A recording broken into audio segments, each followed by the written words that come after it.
estar aquí atendiendo a esta presentación. Como ustedes saben, entendemos perfectamente todas y todos que en una situación de epidemia, ahora ya pandemia, la comunicación es uno de los elementos fundamentales para poder llevar a buen término las acciones que se diseñan y se emprenden para pues mitigar la velocidad de transmisión de la infección. Y en ese sentido es que, y con ese ánimo, convocamos a estas reuniones con ustedes. Entendemos que la acción del sector salud, coordinado por la Secretaría de Salud, ha sido puntual y muy intensa desde el principio de la epidemia. Ciertamente colaboramos con ellos en diversos comités y se ha hecho un gran trabajo. Y dicho eso, hago una brevísima recapitulación de la situación. Ayer se declaró la pandemia, hay más de 120,000 casos informados, casi 5,000 fallecimientos y ciertamente todos los continentes están involucrados, así que el problema continúa creciendo, ahora con más intensidad fuera de China que en China, pero en todos lados crece finalmente, en ocasiones en circunstancias que van más allá de la capacidad de reacción de algunas entidades, sería el caso de algunas provincias en Italia, de lo que ha pasado también en Irán, y ciertamente no es el panorama que queremos nosotros enfrentar, por eso se da información mañana y tarde, por eso estamos aquí con ustedes y por eso se ha hecho énfasis en cuáles son las medidas para cortar la transmisión. Dicho eso, pues aquí en la UNAM hemos tenido reuniones con el cuerpo de directores, se han empezado a establecer algunas políticas para tomar acciones directas para ir tratando de limitar las posibilidades de establecer cadenas de contagio. Y estamos aquí pues para establecer esta comunicación con ustedes. Quisiera empezar pidiéndole a la doctora María de Jesús Arellano Medina un comentario, varios comentarios de hecho, pero el primero sería en relación a qué es lo que significa, qué implicaciones tiene la declaratoria de pandemia ya formalmente. Era algo que desde luego esperábamos, que sentimos que de hecho se tardó un poco la Organización Mundial de la Salud en hacerlo. Es una decisión que le cuesta trabajo a la OMS. Ocurrió lo mismo en la pandemia de H1N1, y entonces no hay fórmulas aritméticas para estas decisiones, entonces hoy se dio ayer, así que escuchemos a la doctora Arellano. Muchas gracias, doctor Samuel Ponce. Pues ya hace 15 días se anunciaba que esta declaración de la OMS, si se daba o no se daba, y el impacto jurídico, social y económico que podría tener es lo más importante. La declaración de pandemia se refiere también a la rapidez del contagio que se está dando en los últimos días conforme a las regiones, y hoy es muy importante, dado esta declaratoria que hace la Organización Mundial de Salud, reforzar entre las instituciones de salud la comunicación, la interoperabilidad, como ya lo decía el doctor Samuel Ponce, para poder estar reportando de manera eficiente y eficaz, sobre todo para resguardar a las poblaciones más vulnerables. Y ya creo que esos datos los darán quienes están en la parte médica, quienes serían esas poblaciones más vulnerables o de mayor riesgo.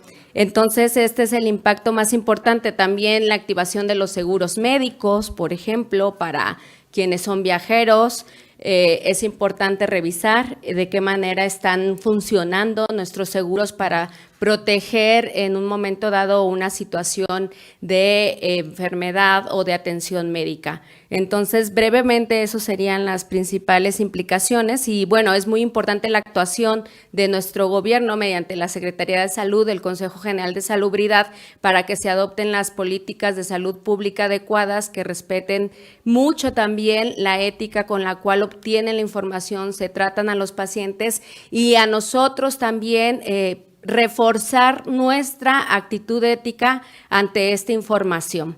Es muy importante no generar estigmatización a ninguna persona que precisamente haya presentado un caso sospechoso, sino que reforzar la confianza en la atención que se tiene por parte del personal médico y más bien ayudar a que no se propague, y eso es muy importante mediante la no discriminación y estigmatización para poder comunicar también nosotros lo que nos está pasando sin miedo a ningún tipo de sanción social.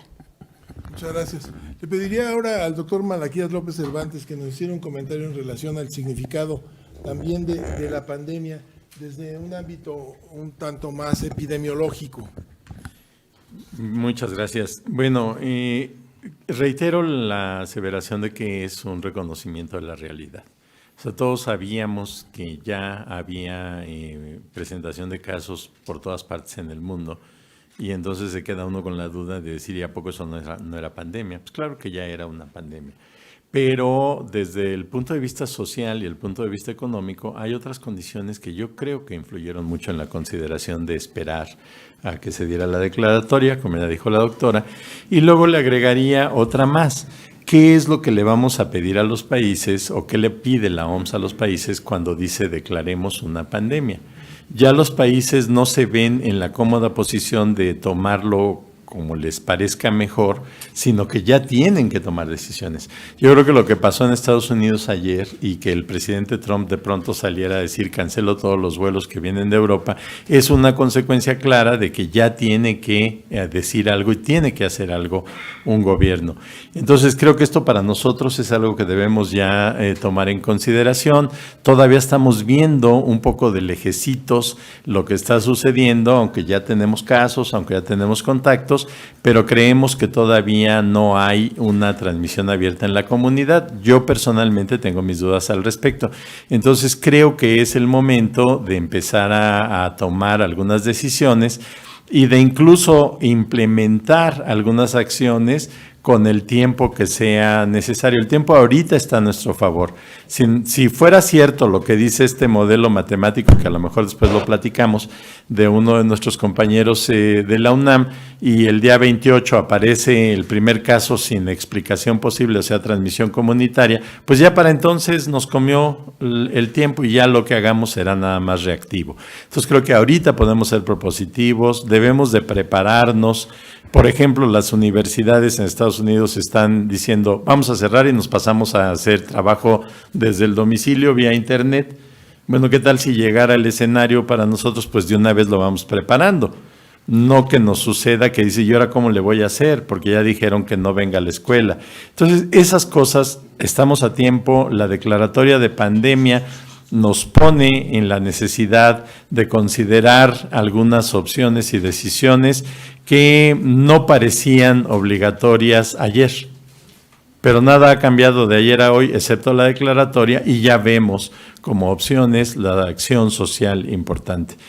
Me estoy extendiendo mucho, pero quisiera mencionar de una vez y después quizás podemos regresar a otro tema. No existía evidencia científica de que el distanciamiento social fuese efectivo.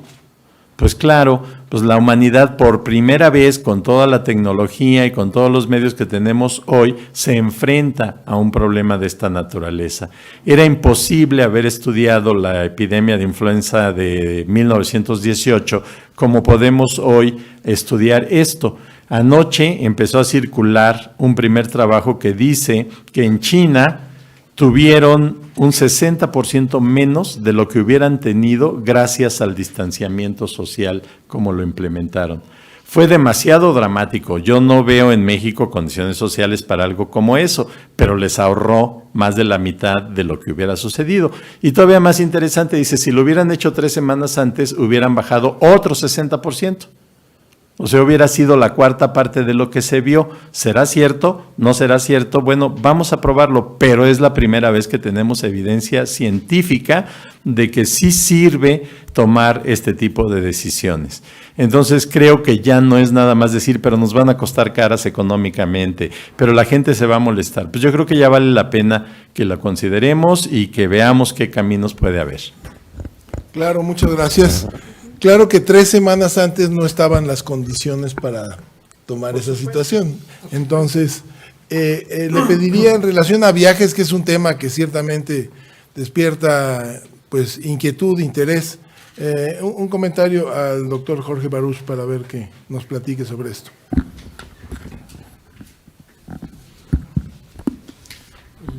Buenas tardes a todos.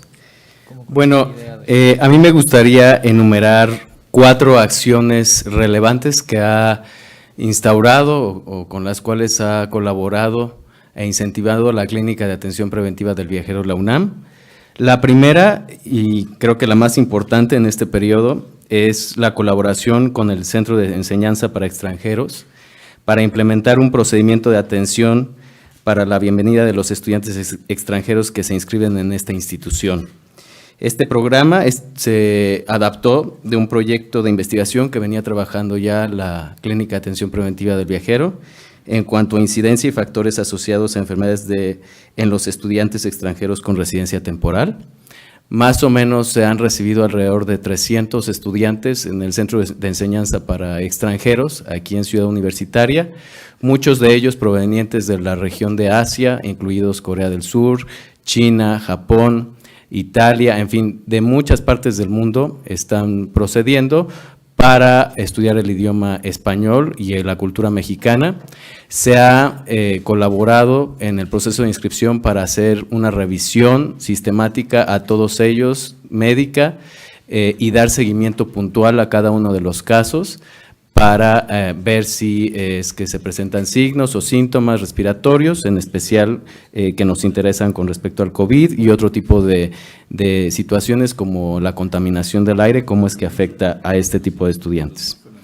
En segundo lugar, ya está trabajando la Clínica del Viajero de la UNAM en un plan de mitigación en caso de contingencia, que en este caso ya está una contingencia real a nivel mundial al momento de escalar a pandemia, y ha establecido alianzas puntuales con la industria del turismo para brindar asesoramiento en materia de manejo de riesgos y destinos, ya que se han incrementado mucho las dudas en cuanto a cancelación y postergación de algunos viajes de turismo, viajes esenciales a ciertas regiones del mundo que no necesariamente deben de pasar y que pueden afectar de manera importante esta industria que espera incluso ya pérdidas de una magnitud del 60 billones de dólares a nivel mundial para este 2020 y una contracción del mercado de entre el 3 y hasta el 12% en el caso de regiones como Asia-Pacífico.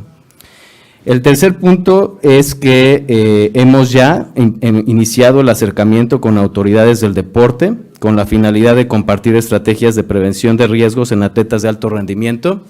Cabe resaltar que la Clínica de Atención Preventiva del Viajero cuenta con los expedientes de todos los atletas olímpicos mexicanos y les da seguimiento puntual a todas sus necesidades cuando viajan. Incluso ha emitido recomendaciones en varios eventos olímpicos a nivel internacional desde el 2011 que se creó esta Clínica del Viajero de la UNAM y ya está en contacto permanente con el Comité Olímpico Mexicano para emitir este tipo de recomendaciones puntuales, ya que muchos de ellos se encuentran justo ganando puntos para los rankings mundiales y acceder a los campeonatos regionales, continentales y mundiales en rumbo a las Olimpiadas. El último punto, que también es muy relevante, es que como les mencioné en una conferencia de prensa pasados, la Clínica del Viajero de la UNAM veía como una barrera importante de acceso a los servicios de salud el tema del racismo y la xenofobia, y a partir del 14 de febrero inició con varias reuniones, convocando a varias entidades dentro de la facultad, perdón, dentro de la Universidad Nacional Autónoma de México, para proponer una campaña de prevención en contra del racismo y la xenofobia, que es justo uno de los problemas más importantes que se dan cuando los países empiezan a reportar casos confirmados. Entonces, la idea era tener la campaña antes de que se confirmara el primer caso en México. Salió en las redes y a nivel interno en la Universidad Nacional Autónoma de México 2 días después de que se confirmó el primer caso en el país, y estuvo conformado este esfuerzo por el Centro de Enseñanza para Extranjeros, la Dirección General de Cooperación e Internacionalización, el área de comunicación social de la Facultad de Medicina, la Coordinación de Relaciones y Asuntos Internacionales, el Programa Universitario de Estudios de Género, el Programa Universitario de Estudios de Diversidad Cultural y los Centros de Estudios para México, especialmente un agradecimiento al Centro de Estudios para México en China, México UNAM. Y bueno, queremos, no sé si se puede o después, podemos proyectar este video que va dirigido a la comunidad universitaria y que puede y debe de servir como modelo para que las autoridades a nivel nacional, local, aquí en la Ciudad de México y regional en Latinoamérica, implementen este tipo de campañas que se han visto, lamentablemente este tipo de racismo y xenofobia ya en Europa y en Norteamérica. Gracias, doctor Baruch. Le pediría ahora al doctor Mauricio Rodríguez que nos hablara sobre un poco qué es lo que hay que hacer a nivel de preparación en la comunidad. Muchas gracias, muy buenas tardes. Mucho de lo que hemos atendido, de las dudas hacia el interior de la universidad, en los medios, versa sobre la preparación del gobierno, la preparación de las instituciones y la preparación de, digamos, el andamiaje oficial de la respuesta a la epidemia. Y hemos hablado reiteradamente de todos los esfuerzos que se han hecho desde los primeros días del año hasta antes de que entráramos a esta conferencia, para fortalecer la capacidad de diagnóstico, para fortalecer la capacitación, para fortalecer todo lo que se ha podido ir identificando. Y algunas veces nos detenemos a hablar sobre la preparación en la comunidad. De pronto pareciera que queremos que el gobierno sea el responsable de solucionar todo, y no hay que perder de vista que gran parte de la epidemia y gran parte de la conducta que se debe de seguir para poder interrumpir la epidemia ocurre en la comunidad. Entonces me detengo con 4 puntos que a mi parecer deben de ser fortalecidos en la comunidad, hacia el interior de la familia, hacia el interior de los grupos sociales. Lo primero, identificar vías y fuentes de información y de comunicación. De preferencia, las vías confiables, de preferencia, la emisión de la información que está generando la Secretaría de Salud, la Universidad Nacional y los organismos internacionales que están dando la información. Y quizá a nivel local específicamente hay que identificar alguno de los medios, algún líder de opinión o algún profesionista local que vaya que haber, pues, seguir en esos momentos. También es muy importante que todos identifiquen en su comunidad quiénes son los más vulnerables, ¿sí? Porque a veces hablamos del riesgo general de la epidemia y parece que todos entramos ahí en la misma bolsa, pero no hay que perder de vista que hay un riesgo mayor básicamente para los mayores de edad, para los mayores de 60, 65 años, 70, 80, 90, que la mayoría tendremos algunos cerca en nuestras casas o en nuestras viviendas. Tenemos alguna persona que cumpla con esa característica. Y además, a los que están enfermos del corazón por algo, a los que tienen enfermedades respiratorias, a todos los grupos de riesgo, es importante que la comunidad los detecte en su comunidad y sepan dónde están, quiénes son y cómo los vamos a proteger a ellos. Se tiene que tener a nivel familiar un plan para las visitas a los más grandes, la convivencia, cómo se va a reaccionar ante una posible enfermedad de alguno de ellos, vigilar que sus enfermedades estén controladas. Eso es fundamental en este nivel y eso es preparación a nivel familiar, a nivel comunitario. También los cambios de hábito a nivel individual y quizá ahorita sí ya el cambio de actitud, ¿no? Hay que cambiar ahorita la actitud, hay que tener una actitud proactiva, hay que asumir que somos sujetos de cambio y que somos determinantes para interrumpir la epidemia en la comunidad, todos los individuos, ¿sí? Todavía tenemos unos días de tregua y de chacoteo, de los saludos, la distancia, pero vamos entrenándonos para que no haya necesidad de usar eso ya, digamos, de manera más fuerte, y hay que tener el cambio de hábito de lavarnos las manos al llegar a casa, traer una botellita de gel, rellenarla, buscar dónde está el gel cuando lleguemos a donde haya más gente, lavarnos las manos cuando estemos en algún lugar público, cuando lleguemos, cuando salgamos, cuidarnos si estamos enfermos, cuidar al enfermo, cuidar al vulnerable de la comunidad, de la casa, de la oficina. Me parece que ahí hay mucho que hacer y sin lugar a dudas tener un plan de acción a nivel familiar, a nivel individual, ¿no?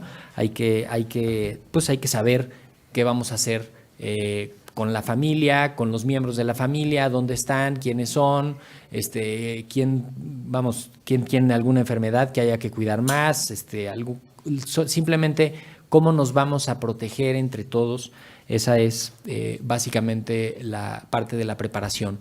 Estamos muy pendientes, lo dije al inicio, de la preparación oficial y de las intervenciones oficiales y de las acciones oficiales. Igual hay que estar doblemente interesados en la preparación en la comunidad, que, como lo hemos dicho en reiteradas ocasiones, es donde se va a interrumpir la epidemia y es donde vamos a poder dar la principal acción. Gracias, doctor Rodríguez. Atendiendo esta necesidad de comunicar a la población general, al nivel más general posible, entendemos que hay algunas ventanas de oportunidad y que quizás la comunicación que se establece formalmente de parte del gobierno, pues nos presenta oportunidades para que nosotros ahondemos en esto. Les vamos a presentar dos videos, uno que tiene que ver precisamente con discriminación, que elaboró el área de la Clínica del Viajero, y a continuación les vamos a presentar un video que elaboramos aquí en el programa junto con Comunicación Social, que es para uso general, en donde se habla de un poco qué es el coronavirus, qué es la epidemia y qué tenemos que hacer. Adelante, Sara.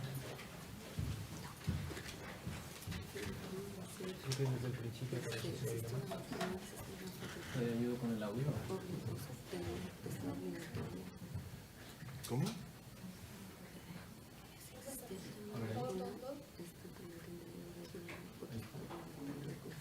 Quiero un micro.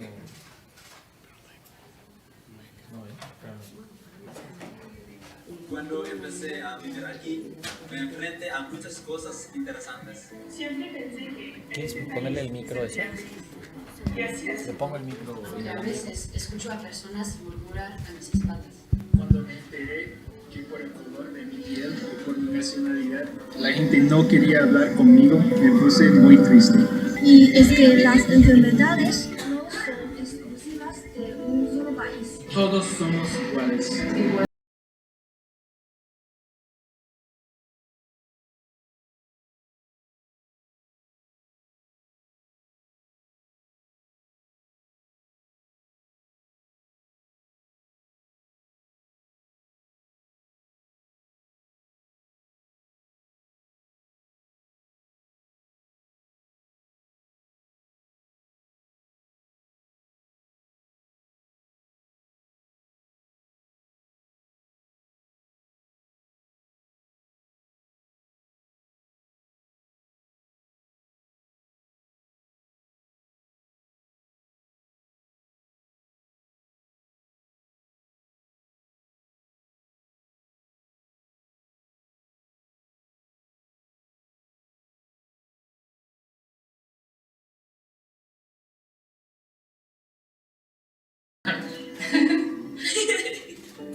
Y sí, me siento en casa.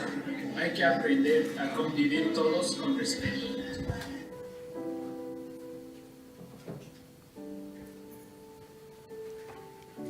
Y a continuación vamos a ver el otro video. Me imagino que este se puede distribuir. Nadie debe tomar a la ligera la enfermedad por el nuevo coronavirus. Puede ser una enfermedad grave. Se esparce por secreciones respiratorias, pero también por contacto directo. Si tocas una superficie, allí puede estar el virus. No hay que llevarse las manos a las partes húmedas de la cara, ojos, nariz o boca. Los síntomas se parecen bastante a los de la influenza, básicamente fiebre, tos.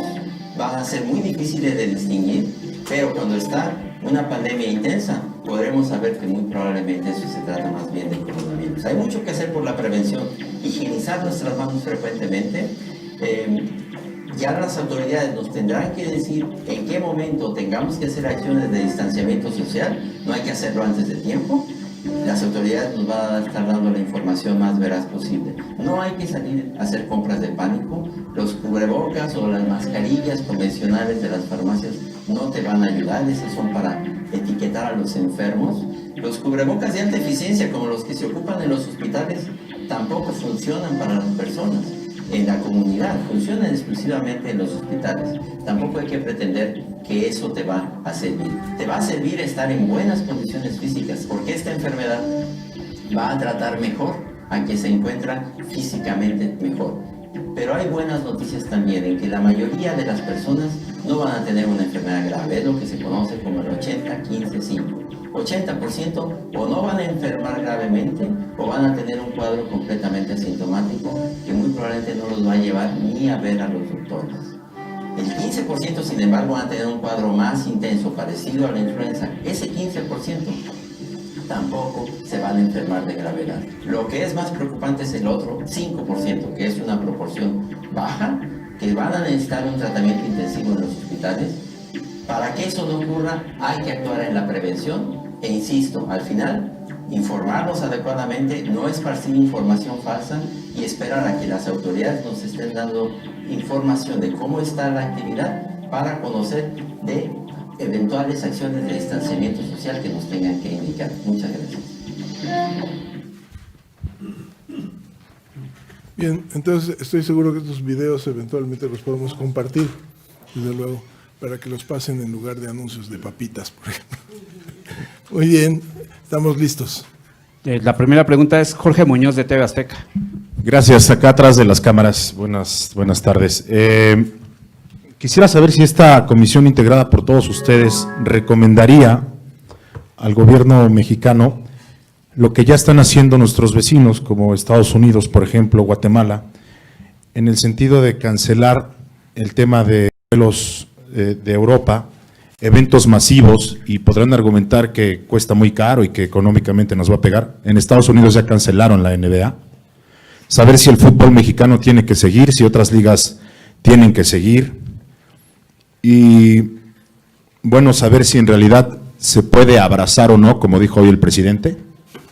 Y no sé si ustedes han estado en contacto con las redes sociales, pero en las redes sociales desde ayer, desde antier, hay mucha incredulidad acerca de las cifras que el gobierno mexicano está dando, en el sentido de que cómo es posible que nosotros tengamos tan poquitos casos y en Estados Unidos tengan esta cantidad de casos ya, cuando aquí prácticamente no se ha hecho gran cosa para frenar el tema del coronavirus. Entonces, saber si ustedes han leído este tema de redes sociales y qué opinan. Gracias.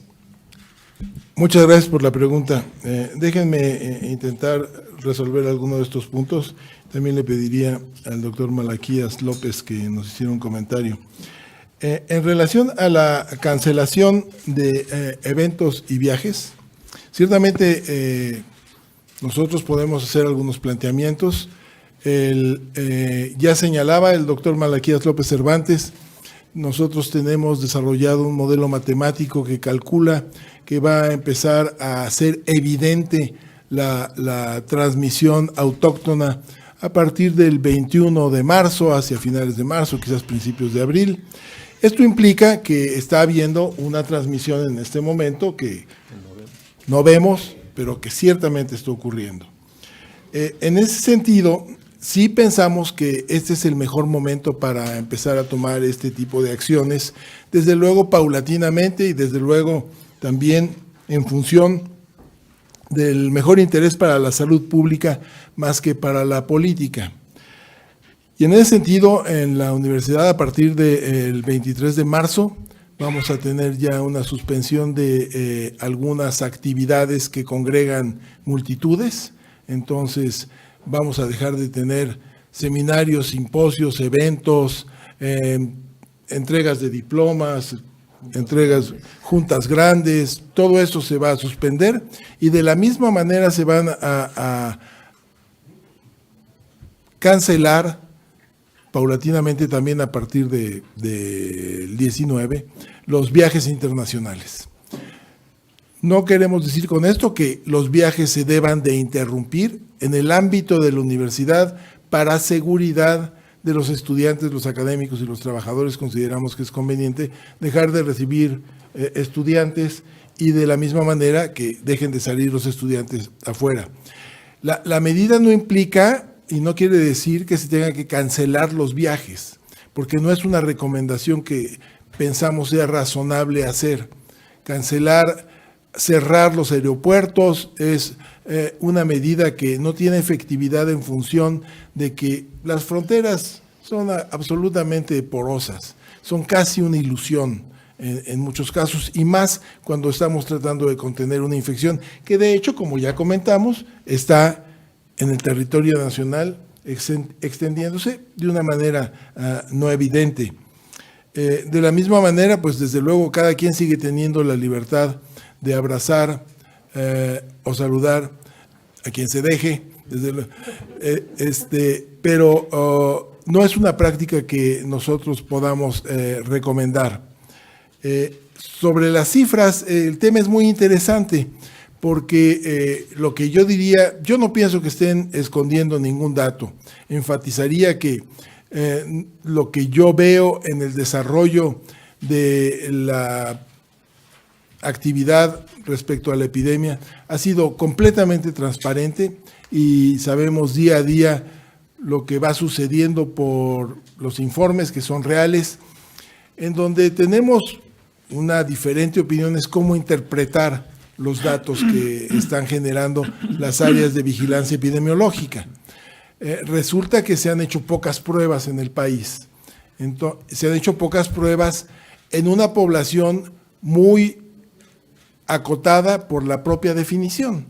Entonces, vigilamos únicamente los individuos sospechosos. Es a quien les hacemos la prueba.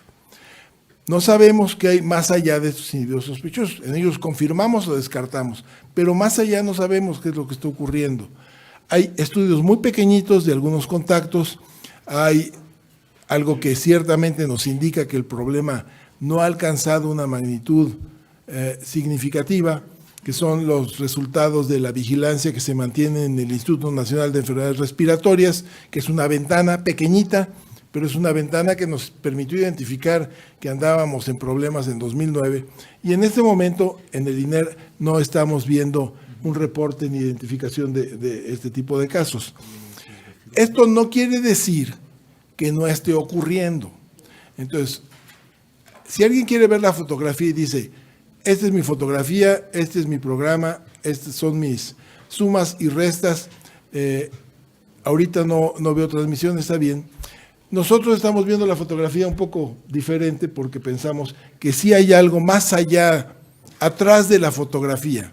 Es diferente y es importante porque la temporalidad de nuestras acciones se modifica entonces. Y es en función de eso que estamos haciendo nuestra recomendación y nuestras acciones. Malaquía, seguramente quieres comentar algo más. Gracias, Samuel. Pues sí, qué bueno que no somos funcionarios.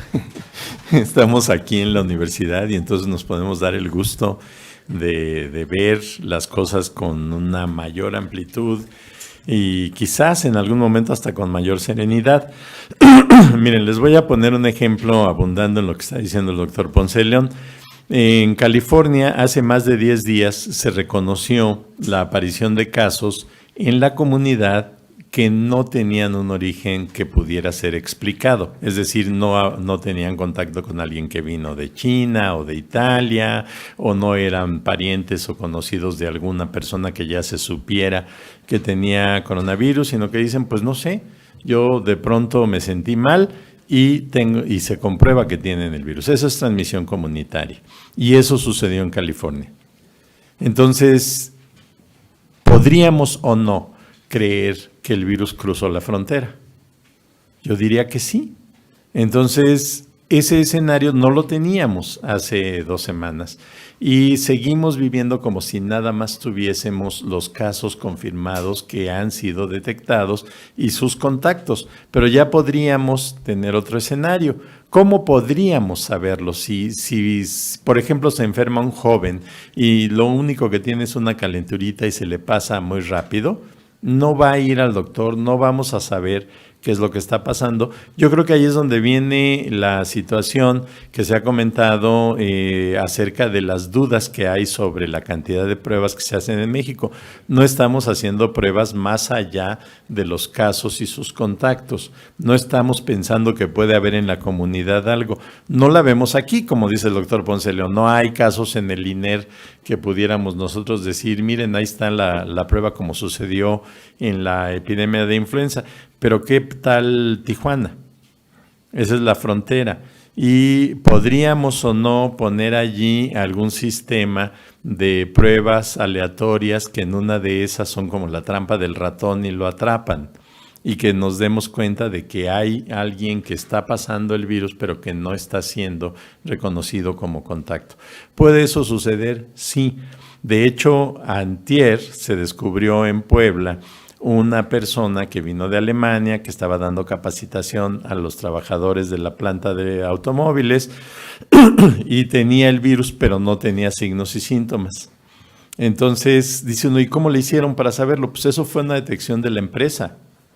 No fue una detección de los medios estatales o federales, fue la empresa.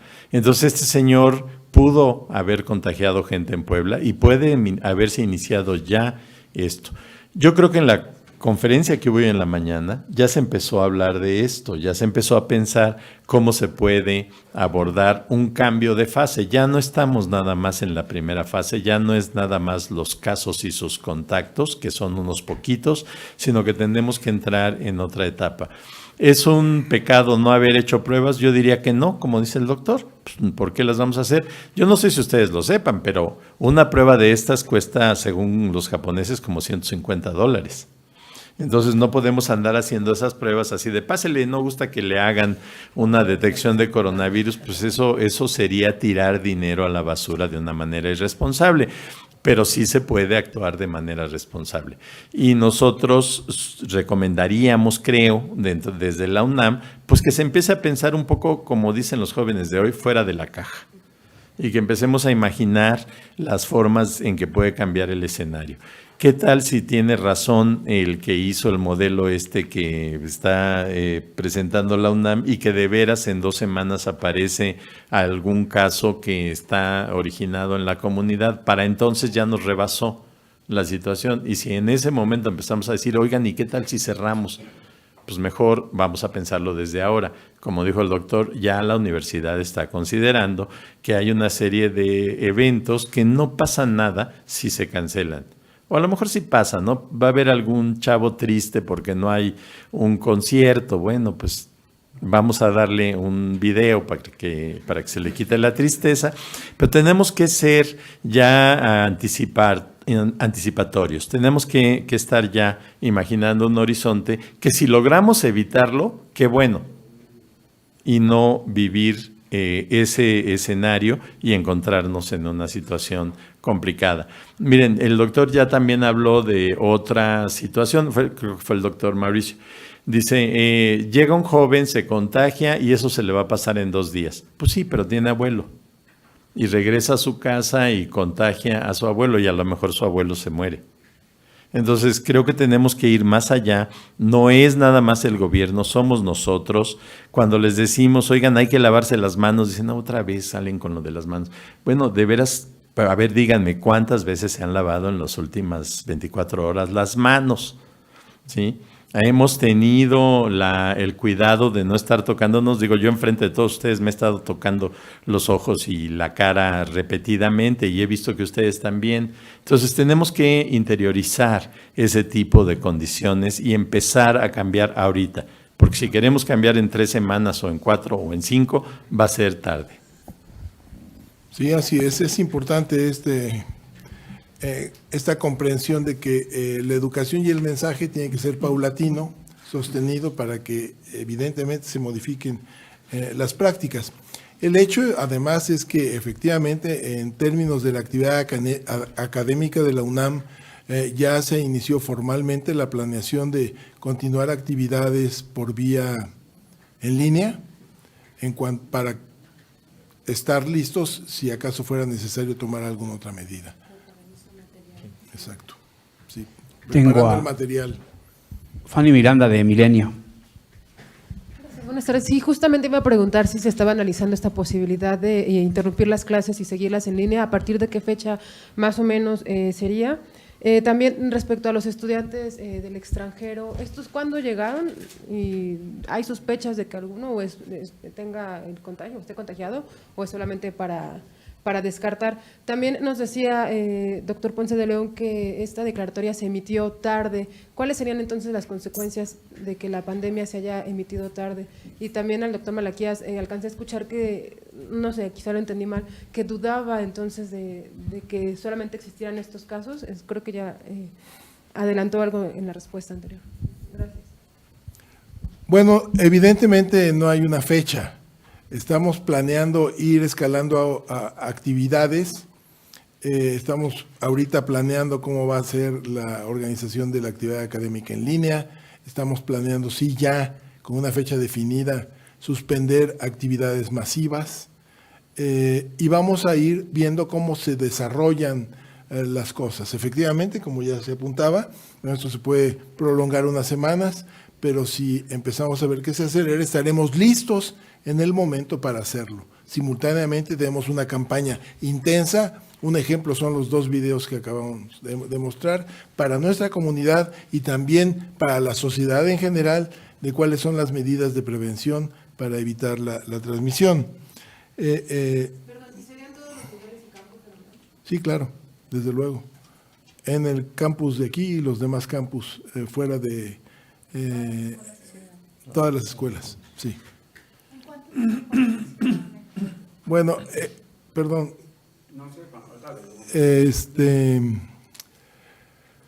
Estamos hablando de que vamos a iniciar estas actividades ya. La preparación se tiene que ya dar desde ahora en términos de que hay que empezar a planear materiales, comunicaciones, etcétera. Un poco lo de los viajes también se tiene que ver desde ahorita para que se haga efectivo a partir del 23. Lo mismo algunos eventos grandes.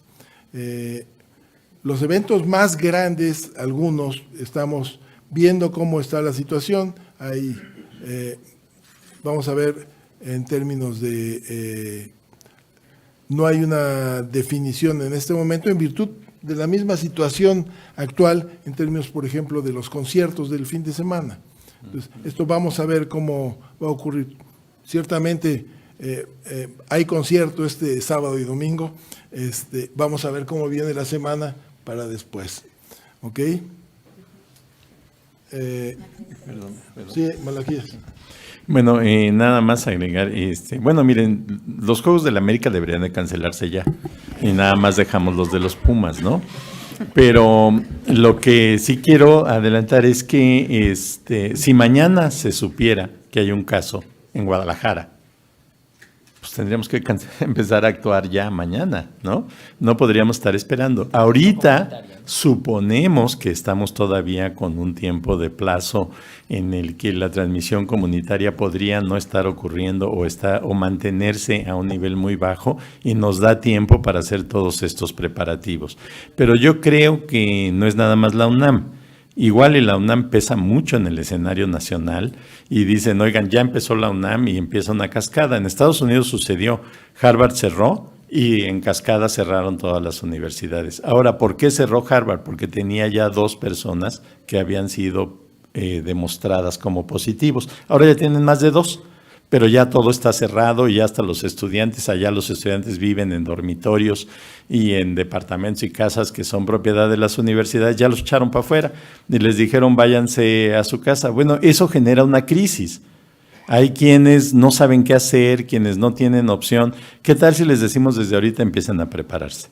Nosotros ya le estamos planteando con esto que mencionó el doctor Ponce León a los profesores y a los estudiantes, primero que digan cómo le van a hacer para comunicarse en caso de necesidad. Segundo, cómo le van a hacer para mantener sus actividades académicas si ya no pudieran venir a los salones. Si eso sucede en una semana, pues ni modo, pero si sucede en 2, pudiera ser mejor. Tenemos enfrente la Semana Santa, ahí baja mucho el contacto social de una forma, pero pasan otras cosas, como que se van a los balnearios y allá se dan de besos y de abrazos y entonces se aumentan los riesgos. Entonces tenemos que estar poniendo todo en la balanza. No tenemos respuestas definitivas. Queremos trabajar conjuntamente con todos, por supuesto con las instancias federales, para estar listos. Yo personalmente, pero conste que eso es personal, pienso que tenemos un aliado que es el clima. Ciertamente la mayor parte de México ya entró en la etapa de cambio de clima, no de cambio climático, sino de cambio de clima en el año, también en el cambio climático, pero el norte todavía está muy frío. Y entonces podemos tener allí todavía un riesgo diferente que el que tenemos en el centro o en el sur, pero todas esas variables debemos de tomarlas en consideración, qué tanto nos van a ayudar, qué acciones complementarias podríamos implementar y contar más bien con la simpatía y con la ayuda de los medios, de la población, de las familias, para que todos juntos, en conjunto con quien sea, con las autoridades federales, las estatales, las municipales, haya un preparativo para que no nos vaya tan mal si este virus saca la cabeza y empieza a aparecer en el escenario.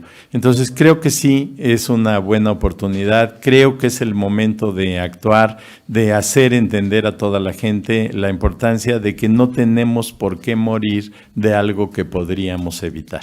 Digo, me refiero a los viejos, ¿no? ¿Y hasta cuándo como yo. podría prolongarse esta suspensión de clases? Puedes saber ahorita. 2 semanas, ¿cuánto es lo que estarían preparando ya a distancia para 2 semanas tomar clases en línea? Bueno, le voy a poner un ejemplo. Si una escuela reporta que tiene un alumno que se demuestra positivo, lo notifica y pone atención. Si hay un segundo, la escuela va a cerrar. ¿Cuánto tiempo va a cerrar? Pues mínimamente 14 días. Mínimamente, pero en términos de la universidad, esto realmente va a haber que, tendrá que evaluarse paulatinamente conforme vayan ocurriendo los casos y las noticias, ¿no? En este momento no podemos definir ningún tiempo. Le pediría al doctor Baruch que respondiera. Solamente me gustaría resaltar algo que ha estado mencionando el doctor Malaquías consistentemente, que es la responsabilidad compartida de toda la sociedad para hacer frente a una epidemia o a una pandemia, como es el caso. Como ustedes verán, la universidad forma parte de la sociedad civil y ya está preparando un plan de mitigación en caso de algunas contingencias. Entonces eso respondería a la pregunta sobre el fútbol y los deportes en México, ¿qué van a seguir? Bueno, muchos de ellos cuentan con el apoyo de la iniciativa privada y pues deberán de conciliar los planes de mitigación en caso de contingencia con el gobierno federal y los gobiernos locales para saber qué hacer en caso de que se presenten casos en la región en donde están ubicados los estadios o donde están ubicados y programados los torneos. Y con respecto a los estudiantes del extranjero que preguntan cuándo llegaron y si hay alguien enfermo, bueno, pues se realizaron las revisiones médicas, de acuerdo, se les levantó un historial clínico a todos. se les está dando seguimiento. Hasta el momento no hay nadie con signos y síntomas respiratorios ni de otro tipo. Cuando llegaron es muy variable, es la primera vez que se hace un levantamiento de este tipo, entonces es la primera vez que estamos detectando patrones migratorios, sociales, de viaje y de salud en este tipo de estudiantes. Entonces hay personas extranjeras que llevan viviendo 6 meses aquí y es la primera vez que acudieron al CEPE para pues tomar clases de español, ¿no? Porque trabajan aquí y quieren mejorar su español. Y hay estudiantes que acaban de llegar hace alrededor de 7, ya van 7 días, más o menos 7, 8 días, y que van a iniciar actividades. Entonces, es muy variable, es un rango muy grande, y bueno, a todos les estamos dando el mismo seguimiento. Teresa Moreno, del Universal. Gracias, buenas tardes. Yo tengo un par de preguntas. Una, preguntarles si consideran que el presidente López Obrador esté minimizando este tema de la contingencia por COVID. ¿De qué manera específica se tendría que empezar a actuar, el gobierno federal? Si nos puedan decir de manera concreta, específicamente, qué es lo que tendría que hacer para comenzar a prepararnos, como ustedes lo han mencionado, y también si se deberían hacer estas pruebas aleatorias. Mencionaba el doctor Malaquías que a lo mejor en Tijuana hacer pruebas aleatorias. ¿Se tendría que hacer a nivel nacional pruebas aleatorias de COVID-19? Gracias. Sí, déjeme comentar que desde el principio del primer aviso de la epidemia, el sector salud comenzó a tener una vigilancia puntual de los eventos, organizó grupos de trabajo y estableció una serie de objetivos que se han venido cumpliendo a lo largo de estas semanas. Se ha realizado una gran cantidad de trabajo, un gran esfuerzo, una gran concertación entre todo el sector salud. Se han valorado la capacidad de respuesta institucional, se han medido las necesidades de insumos. En suma, hay realmente una gran preparación. No sé un poco de dónde viene la noción de que no ha habido preparación o qué tendrían que hacer. Están haciendo lo que tienen que hacer, de eso no me queda ninguna duda. Tenemos una diferencia de opinión en cómo se interpretan algunos de los resultados y ciertamente sería muy bueno tener algunas evaluaciones. Seguramente las van a implementar, no lo sé, pero el hecho es que nosotros pensamos que este es el momento oportuno, aquí y ahora, para empezar a tomar estas acciones. En relación a la posición del presidente en ese sentido, nunca he percibido que trate de ocultar la situación, todo lo contrario. De hecho, le he dedicado grandes espacios de tiempo y él tiene una perspectiva particular de esto, pero la política federal que plantea el doctor Hugo López-Gatell es muy clara en ese sentido. Entonces, no sé, ¿quieres complementar algo, Malaquías? Sí, mira, pues que no le vamos a contestar eso.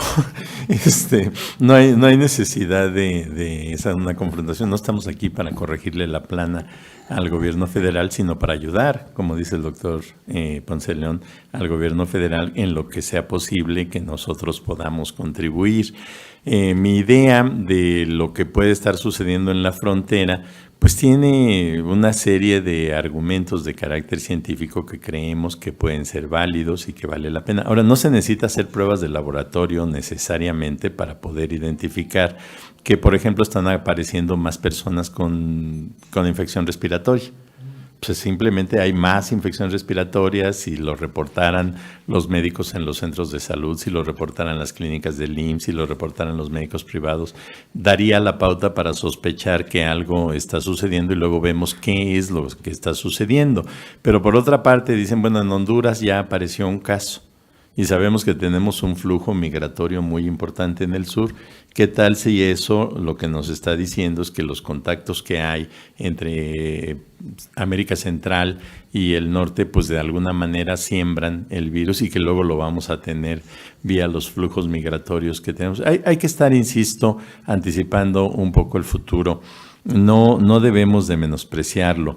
Debemos de pensar en algunas cosas que pueden suceder. Nosotros aquí en la universidad tenemos y ya hemos tenido casos de estudiantes que han regresado de Europa y que pudieran haber traído también el contagio. Entonces tenemos que ponernos de acuerdo, ya hemos avanzado en eso, sobre qué les vamos a recomendar.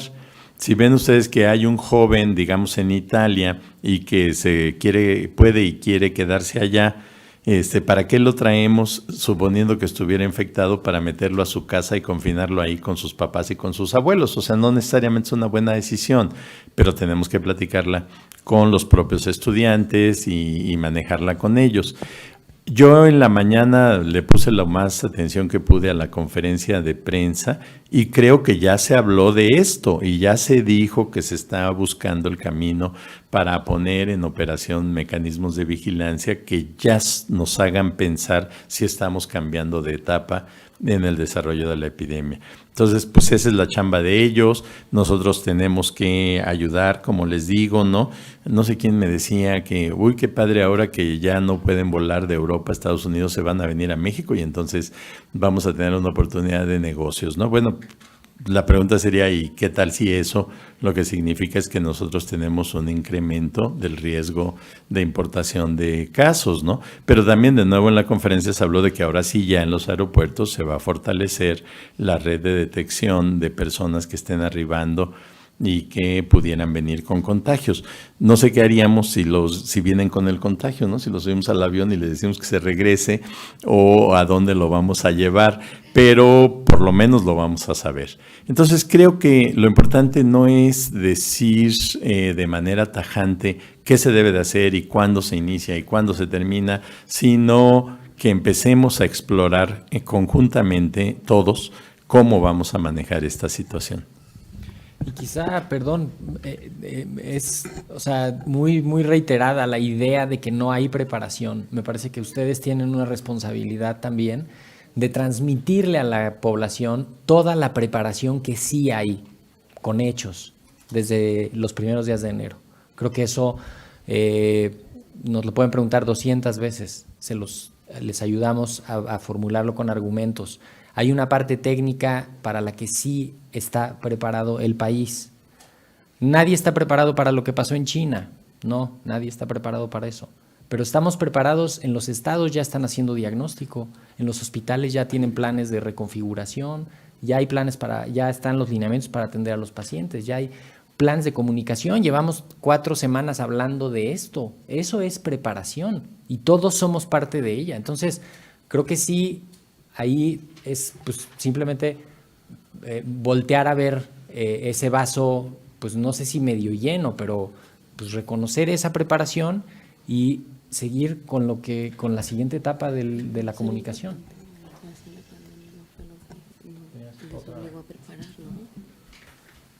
Una pregunta, Natalia Vitela de Reforma. Buenas tardes, tengo varias preguntas. Primero, y quisiera precisiones. Este modelo matemático habla de que el 21 de marzo ya habría diseminación comunitaria. ¿Esto significa el escenario 2 del que ha hablado la Secretaría de Salud? Sí. Segundo, una vez que inicie, una vez visto esto, la UNAM el 23 de marzo empieza con todas estas acciones en una segunda fase, que sería cancelación de viajes de académicos e investigadores, sería eventos masivos cancelarlos y las clases suspendidas. Clases suspendidas no.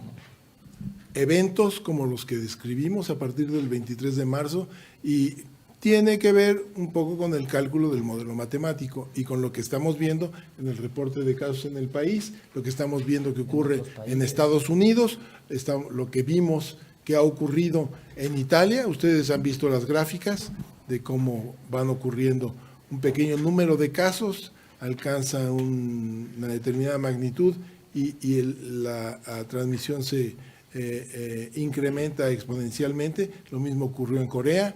Entonces, es un poco lo que estamos previendo en el escenario.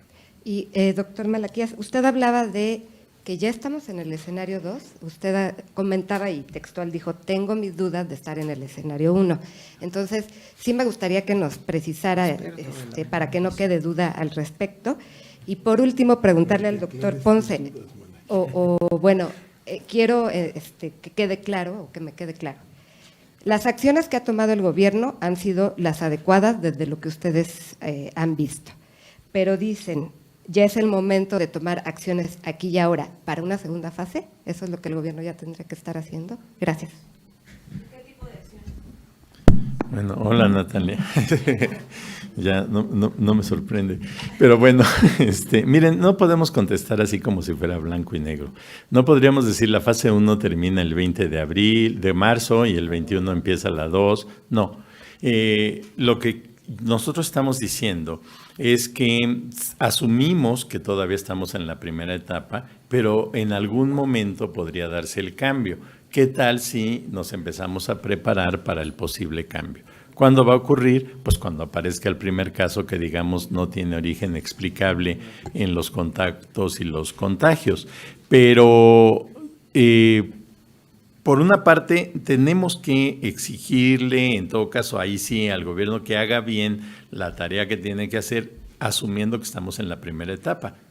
Y lo que nosotros proponemos es, desde acá de la universidad, les sugerimos que en base a lo que estamos leyendo todo el tiempo, a las pláticas que estamos teniendo, ya es tiempo de empezar a pensar en la posibilidad de entrar en la fase 2.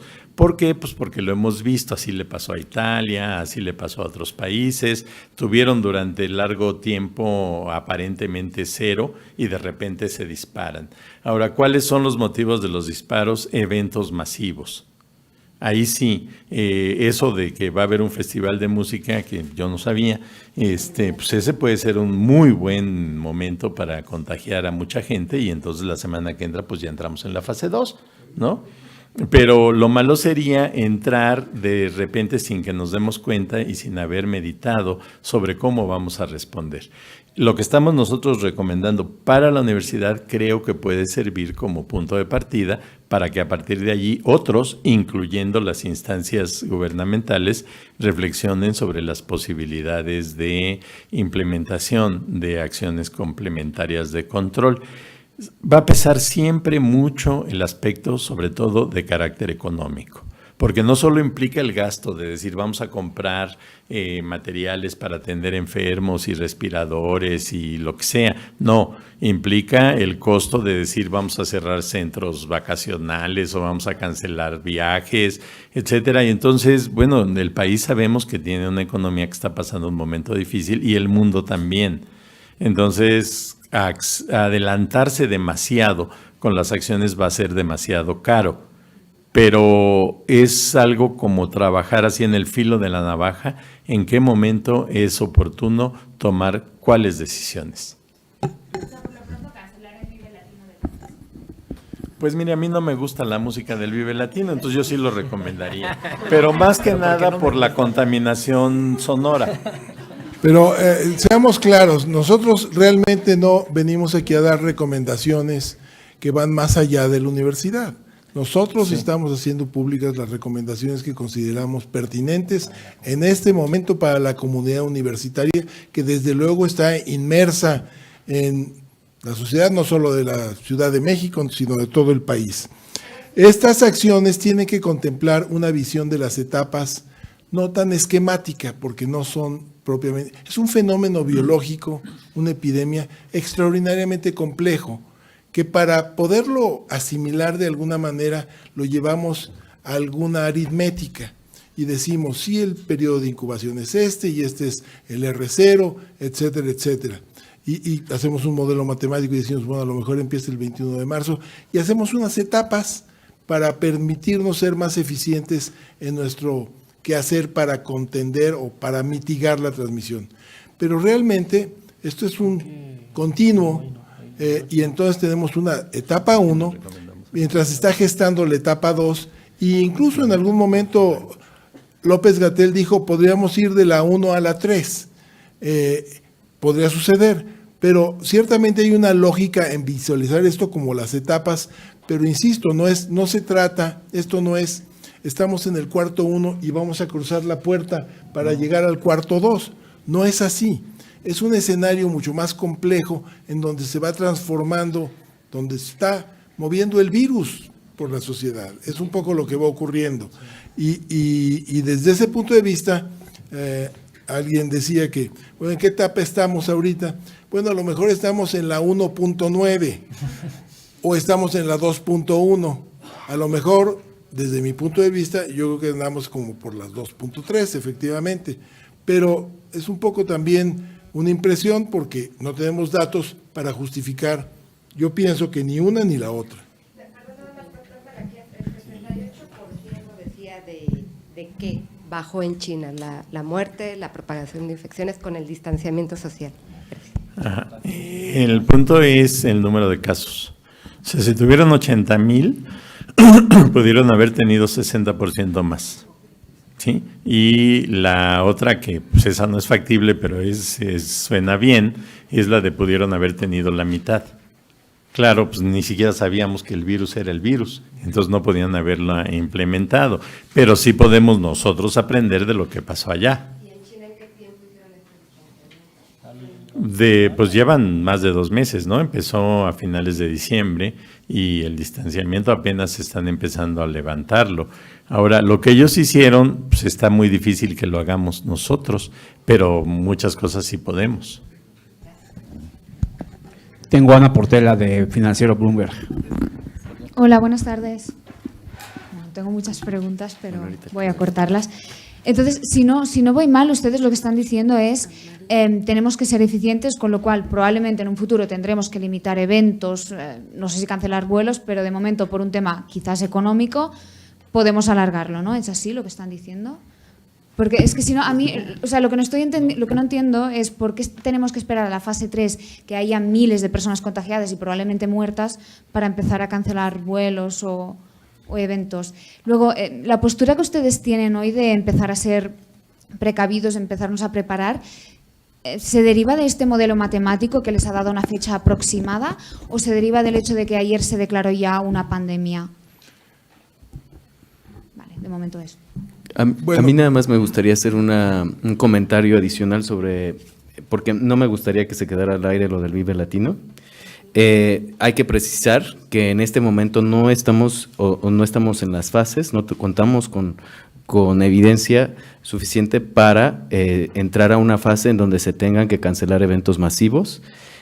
Lo que sí exhortamos es a la población a que los asistentes se informen en sitios oficiales, tanto del Gobierno de México como del Programa Universitario de Investigación y Salud o en la Facultad de Medicina de la UNAM. Existen sitios web especializados en información sobre el COVID-19, en donde se puede consultar información para ver cuáles son las medidas preventivas, las medidas que disminuyan los riesgos de infecciones respiratorias agudas, y que nos van no solamente a disminuir el riesgo de enfermedades respiratorias en este tipo de eventos masivos, sino que también como el COVID-19, sino que otras como la influenza estacional H1N1 que sigue circulando y otro tipo de enfermedades respiratorias que pueden circular incluso con interacciones de viajeros internacionales, a asistencia de eventos masivos como eventos de rock,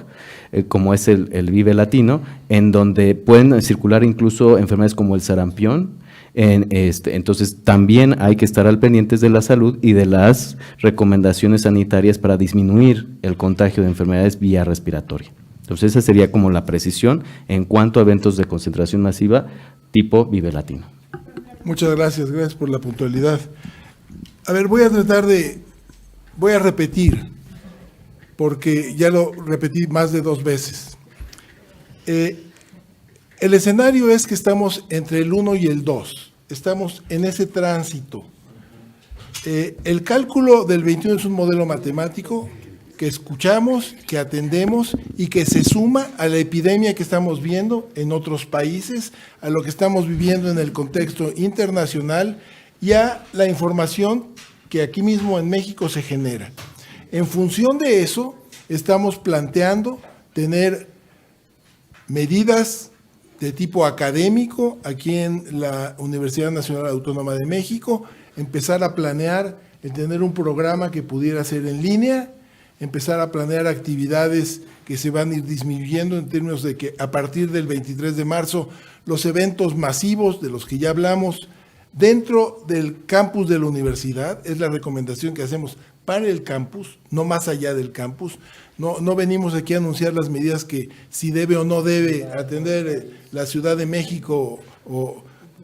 Entonces, que quede muy claro, estamos básicamente medidas que son necesarias de implementar para la continuidad del trabajo académico y disminuir ciertamente también algunos riesgos que eventualmente se van a desarrollar y de manera importante, en la medida de lo posible, mitigar esta transmisión que todavía no tenemos evidente en el escenario del reporte epidemiológico. No sé si queda claro. En cuanto a la parte que mencionaban sobre la suspensión de viajes, en ese sentido, nos debemos de referir a la declaración que ya hizo hace un par de días la Organización Internacional del Turismo en conjunto con la Organización Mundial de la Salud, en donde se condena cualquier tipo de bloqueo, digamos, o cancelación de viajes, porque esto va en decremento de la capacidad de los países para allegar recursos y poderlos disponer para la contención de este tipo de enfermedades. En este sentido, sí es importante anteponer el bienestar de las personas, pero también es importante comunicar la responsabilidad que tienen los viajeros antes, durante y después de un viaje. Y eso es lo más importante, el mensaje más importante que debe de tener la sociedad mexicana en este momento, es que los viajeros internacionales pueden contraer una enfermedad si es que están en algún país en donde se está dando una transmisión comunitaria, pueden regresar a México como mexicanos o como extranjeros viviendo en México, y si no son responsables con su salud y no informan y notifican este tipo de signos y síntomas que ya han circulado en los medios de comunicación a la unidad de inteligencia epidemiológica con tiempo, pueden ponernos en graves problemas, no solamente a sus familias o a la comunidad en donde vivan, sino a todo el país. Y en otro sentido, también va este mensaje de la Organización Internacional del Turismo y de la Organización Mundial de la Salud para que los viajeros eviten viajar enfermos.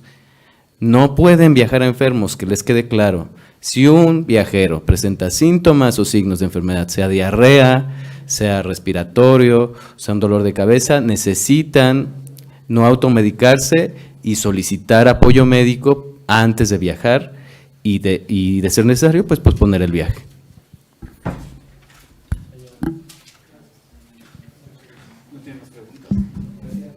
Tengo a Santiago Jiménez de Justicia TV. Gracias. A mí sí me gustaría que me ofrecieran una recomendación, porque bueno, yo sé que los comentarios que están haciendo, lo están haciendo a un nivel de muy jurisdiccional de la universidad, pero ustedes son el brazo científico de la sociedad y pues si a ustedes no se les pregunta, ¿a quién se les pregunta? ¿No? Creo que la opinión de ustedes es la más clara en momentos como estos, ¿no? Porque a veces la sociedad no le tiene mucha confianza al gobierno que tiene, ¿no? Sea de X o de Y.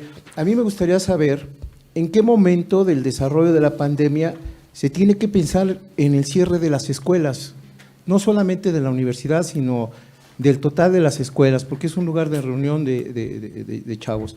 Y en qué medida, y si tenemos la capacidad tecnológica para realizar clases extramuros. Gracias. Lo de la capacidad tecnológica se la dejo aquí a Mauricio.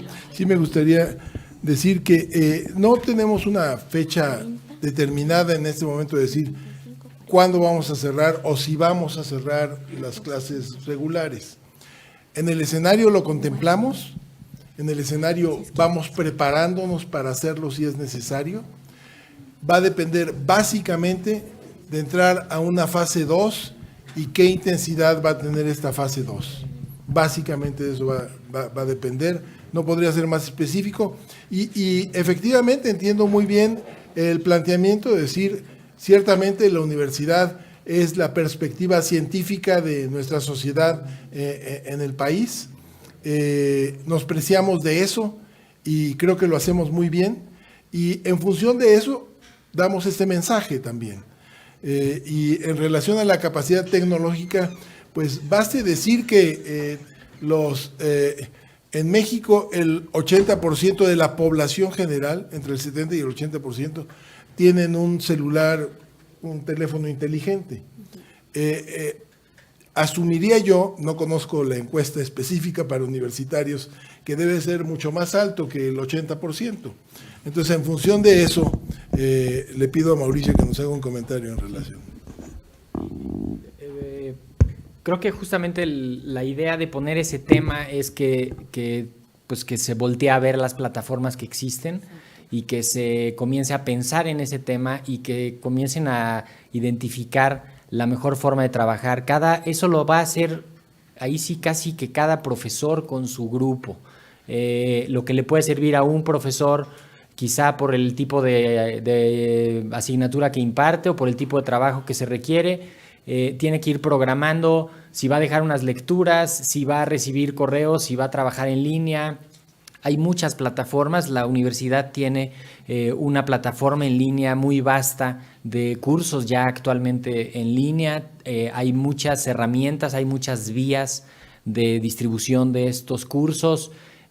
Hay todo un área de educación a distancia de la universidad que tiene cursos y que tiene herramientas para la comunicación. Entonces hay que voltear a ver hacia el interior de las comunidades de cada facultad, de cada escuela, cómo lo puede resolver cada programa de acuerdo a las necesidades específicas de su área. Y también vale la pena recordar, y lo hemos mencionado muchas veces, varios de los integrantes de la comisión de la UNAM y varios de los otros profesionistas que están cerca también participan en los grupos multidisciplinarios que hay a diferentes niveles, ¿no? A nivel técnico, a nivel de laboratorio, a nivel clínico, y digamos, hay un diálogo permanente con estos grupos que han convocado las instituciones, que han convocado en diferentes foros. Entonces, muchas de las inquietudes también se trabajan ahí, también se llevan ahí, se retroalimenta y vamos, así es como se han ido haciendo algunos ajustes. Hemos visto algunas reacciones, algunas modificaciones, y es un ir y venir pues quizá estamos viendo ahorita como con demasiada atención algo que es dinámico y que es cambiante, ¿no? Y que hay que estar pues todos atentos a cómo se va modificando eso, ¿no? No sé si. Sí. Vale la pena señalar que yo creo que la universidad tiene una gran capacidad para tener esta comunicación tecnológica en múltiples plataformas. Visiten ustedes los sitios. Como ejemplo pondría nada más la página del Programa Universitario de Investigación en Salud. Ahí podrán ustedes encontrar prácticamente todo lo que quieran saber en relación al coronavirus y la pandemia actual. Bueno, miren, yo quisiera agregar una cosa. Yo creo que queda muy claro que no le sacamos la vuelta al toro. O sea, sí es cierto, la universidad es un recurso nacional y estamos aquí sin que nos obliguen. Venimos porque estamos dispuestos a encontrar un punto de comunicación con ustedes y a través de ustedes con la sociedad. Ahora, ¿nosotros en qué nos basamos? Bueno, pues nos basamos en lo que es materia de nuestro quehacer cotidiano. Este modelo de Gustavo Cruz que dice que se va a cumplir el 27 de marzo o el 21 de marzo, lo que fuera, ¿no? Está basado en el supuesto de que los vuelos van a seguir tal cual y que todo el periodo del modelo está abarcado porque la gente vuela por avión y entonces lleva y trae el virus. Yo les diría, bueno, piensen en el escenario de Juchitán. Ahí pues casi no hay vuelos, ¿no? Y entonces uno diría, bueno, los de Juchitán no tienen problema el 21 de marzo, pero sí los de Guadalajara. No se puede. Quiero que quede claro que estamos tratando de interpretar lo mejor posible la información que se puede generar, de la que se tiene a disposición para poder hacer estimaciones. Si nosotros vemos las curvas de cómo se han presentado las epidemias en otros países, diríamos entre 4 y 6 semanas después de que aparece el primero, podrían empezar a aparecer casos ya de transmisión local. Eso pues a lo mejor se va a cumplir por allá del Viernes Santo. Entonces tampoco está tan equivocado quizás el modelo y pudiéramos verlo. Si nosotros llegamos al Viernes Santo y no tenemos transmisión comunitaria, pues deberíamos de sentirnos contentos. Y si a nivel internacional alguien dice, sospecho de ustedes, pues que sospeche. Pues qué bueno, ¿no? Pero la realidad sería pues que no lo tenemos. Entonces, en base a eso estamos trabajando. La epidemia de influenza en la Ciudad de México se declaró el 23 de abril. O sea, tampoco estamos ya fuera del periodo de peligro para que se den este tipo de problemas.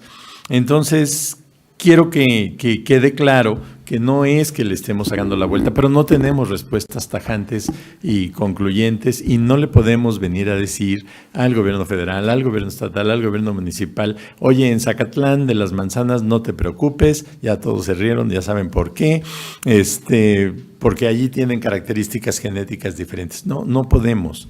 Hace 2 meses ni siquiera sabíamos que el virus existía, y no me refiero a los mexicanos, a los humanos. O sea, es algo que nos sorprendió a finales de diciembre y que ya estaba entrado este año, se dijo, ay, es un virus y es nuevo, ¿no? Entonces, estamos respondiendo ante condiciones de gran incertidumbre, sugiriendo lo que nos parece razonable. Y creo que en ese escenario nos debemos de estar comunicando con ustedes y entender las preguntas de ustedes y tratar de responderlas lo mejor posible. Y déjenme hacer 2 aclaraciones. No se suspenden a partir del 19 de marzo. Empezamos a planear su suspensión a partir del 19 de marzo para que se haga efectivo esto a partir del 23 de marzo. Académicos y visitantes internacionales y... No, en ese momento empiezan a planear, porque no es algo que podamos decir, mañana cancela, ¿no? Hay que tenerlo en mente para irlo planeando, porque de otra manera sería ciertamente muy abrupto. Y en caso de que se registren 2 alumnos en una escuela, vamos a suponer, en medicina cierra, no la institución, medicina cierra 2 semanas. Y vamos a ver cómo evolucionan las cosas, tanto en el ámbito interno como en lo que está ocurriendo en el campus, como lo que está ocurriendo en la ciudad, para tomar otras decisiones. ¿Listo? ¿Ya se cansaron? También una última pregunta, Juan Omar Fierro, de Proceso. Bueno, creo que estamos todos muy centrados en lo inmediato, pero ¿qué posibilidad hay de que este virus sea como la influenza? O sea, que esté circulando ya de manera definitiva y que entonces el brote fuerte no sea ahorita, que a lo mejor las condiciones climatológicas nos ayudan, sino diciembre, ¿no? Porque además no hay vacuna y todavía no han desarrollado ningún medicamento. Entonces, es un medicamento que llegó, es un virus que llegó para quedarse y que va a estar circulando, como en el caso de la influenza, pues ya de manera permanente. Es una pregunta muy interesante. El razonamiento ciertamente tiene fundamentos.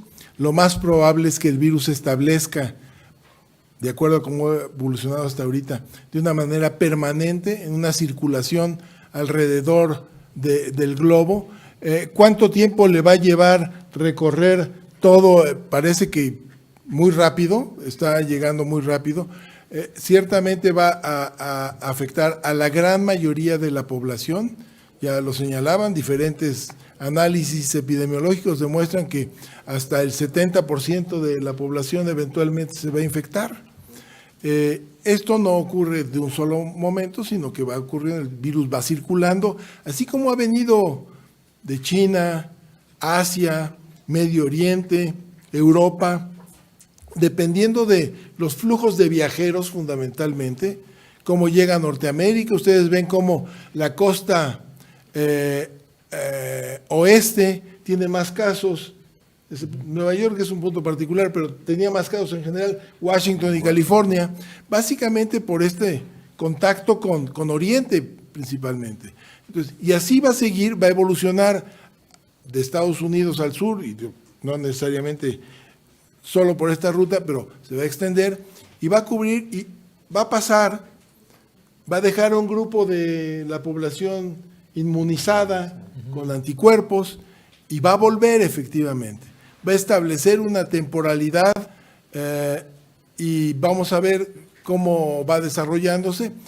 Una posibilidad es efectivamente la que se plantea, de que se atenuara el número de casos para volver a resurgir en otro momento, pero evidentemente manteniendo una cadena de transmisión de baja intensidad, podría ser, es uno de los escenarios. Ciertamente, para eso, de momento sí tendré que decir que es solamente especulativo. ¿Puedo? Sí, claro. Miren, al respecto, creo que no podríamos pensar que el virus llegó en 2020 y ya 2021 se regresa a los murciélagos.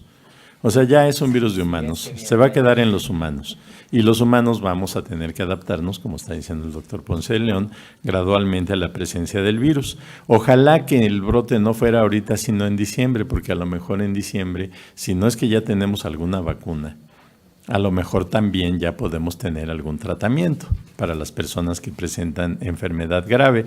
Entonces, pues, qué pena por China, pero nosotros ya tendríamos la oportunidad de contar con instrumentos. Entonces, creo que hay que verlo en ese sentido. Conforme va pasando el tiempo, este escenario social no se va a repetir con este virus. Ojalá que no llegue pronto otro virus nuevo y que nos ponga en este mismo escenario, pero creo que eso ayuda también a transmitir confianza en la sociedad. Le garantizo que México va a existir dentro de un año.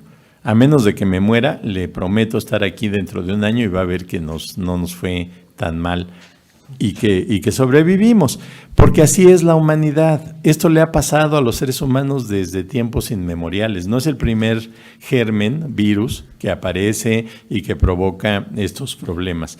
Lo que estamos buscando es cómo minimizar el impacto, que no nos pase como aplanadora por encima y produzca cualquier daño que se le dé la gana al virus, sino que nosotros, asumiendo que somos más inteligentes que los virus, podamos reaccionar en la manera correcta para contender mejor con la epidemia. Me gustaría aclarar, porque entiendo que alguien entendió que había 2 casos de COVID-19 en Seúl. No hay.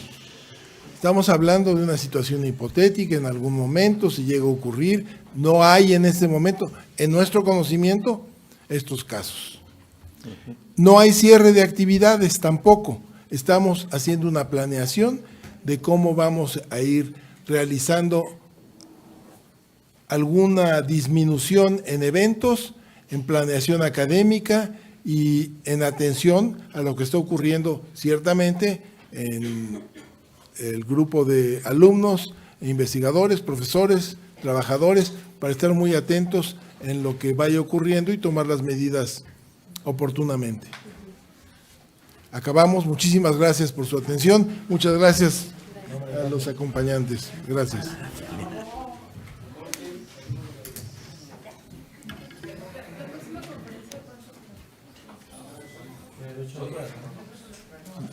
Después del puente, ¿no?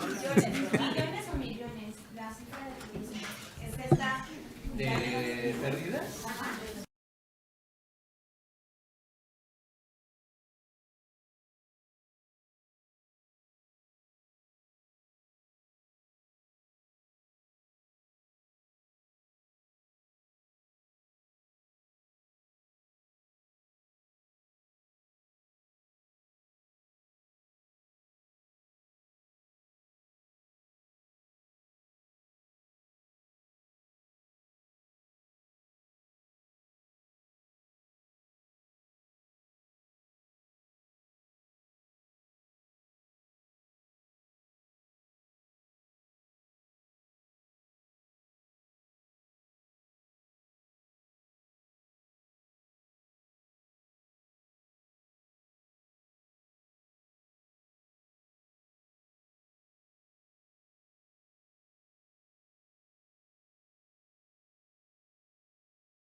Nadie debe tomar a la ligera la enfermedad por el nuevo coronavirus.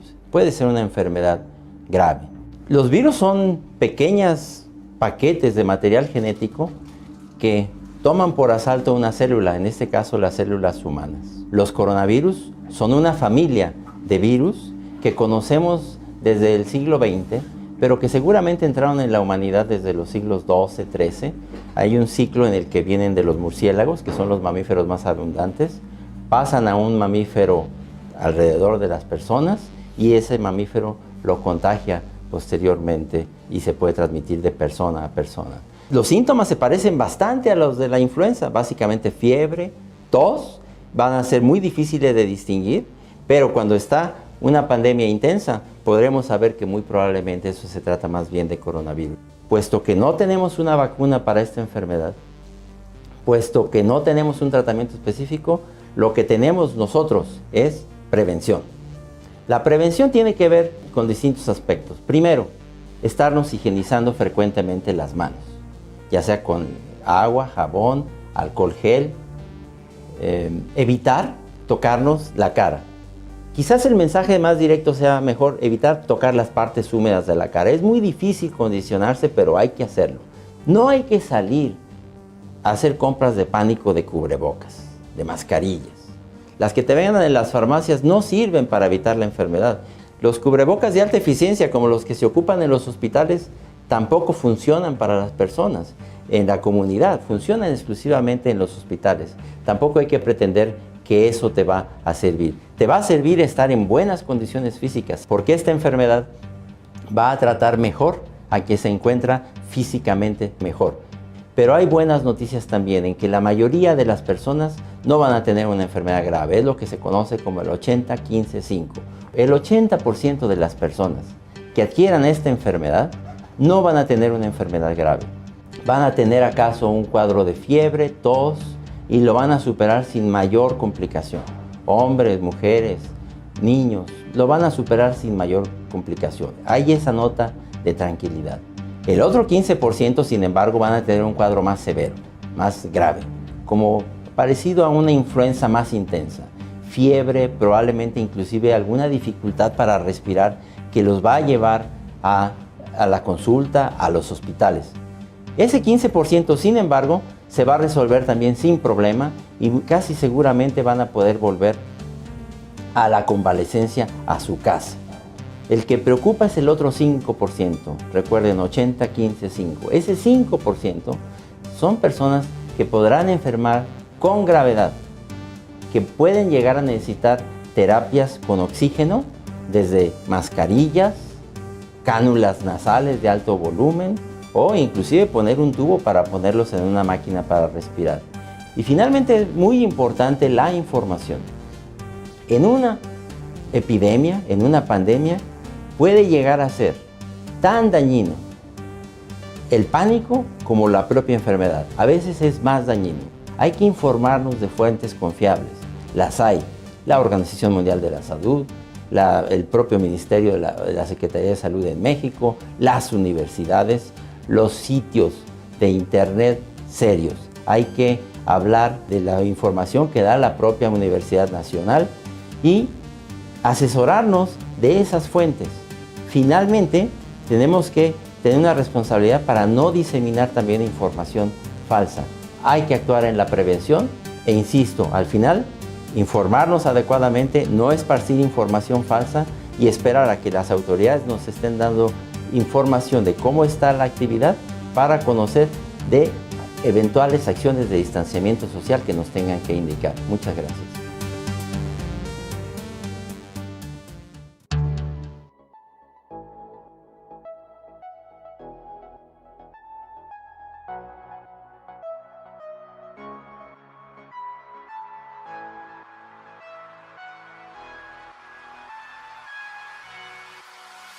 you.